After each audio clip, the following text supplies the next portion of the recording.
Looking at the front of my Lotus, and I noticed that this could definitely look way cooler if this was carbon fiber to match all the rest of the carbon fiber that's on the car. Carbon fiber, carbon fiber, carbon fiber, not carbon fiber. In this video, I'm going to show you guys how to wrap carbon fiber parts at home.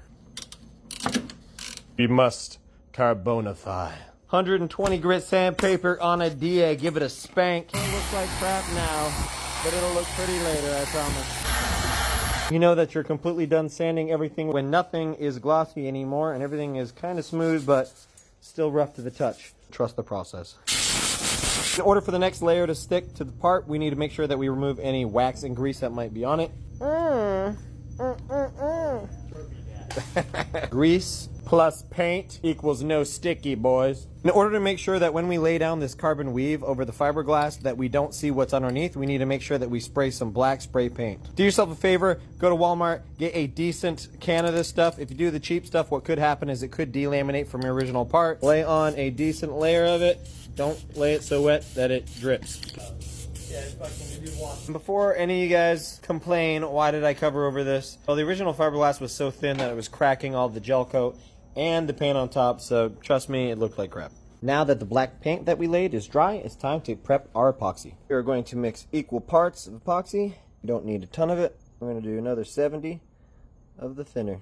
Mix it, mix it, mix it, yeah! With epoxy, to be sure that you don't have any unmixed stuff, you should always mix it up in one cup, pour it into a fresh new cup, and then mix it up again. Otherwise, you might have epoxy on the walls of the cup that didn't fully mix properly, and then you're going to get some wet spots. We're going to use a cheap Harbor Freight paintbrush, spin it so there's no drippies, and we're going to apply a thin layer of epoxy all over the whole part. It should not be dripping. It should be really thin. It'll self-level, don't worry. Once you laid all of the epoxy, take a paintbrush and go over everything just to make sure you get rid of all of the excess. In order to pop any bubbles, you can use a little bit of heat.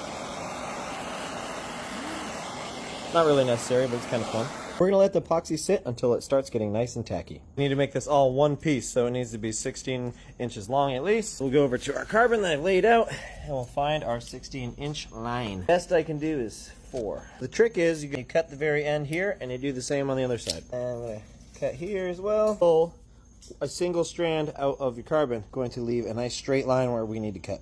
To cut carbon, you need actually a decent pair of scissors. Here are like 20 bucks. If you pull on the edges of the carbon, it straightens it out nice like that. Now we're going to go ahead and put it on our epoxy. We've left it long enough that it's nice and tacky, but it doesn't come off on your finger. That way, when you lay the carbon on, it will hold it in place. Lay it down from the center and work your way to the edges. Make sure you don't have tension. Now that it's in place, we can start from our center, and we're going to treat it just kind of like vinyl wrap, and we're going to work our way to our edges, making sure that we keep it nice and tight and we don't create any wrinkles in the cloth, because you will see it in the finished product.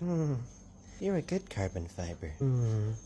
Daddy loves you, carbon fiber. You may need to cut some reliefs in the carbon, that way you can wrap everything properly. As you start trimming the very edges here, take some blue tape and tape it to the edge of the carbon, and then wrap it around to the back of the piece. That will hold it nice and tight. When it's all said and done, you need to wrap all of the carbon around the edges, and I use some nice blue masking tape to hold those edges in. That way, everything stays in place. I'm gonna give this 24 hours to dry before we put on any epoxy on top. Creamy.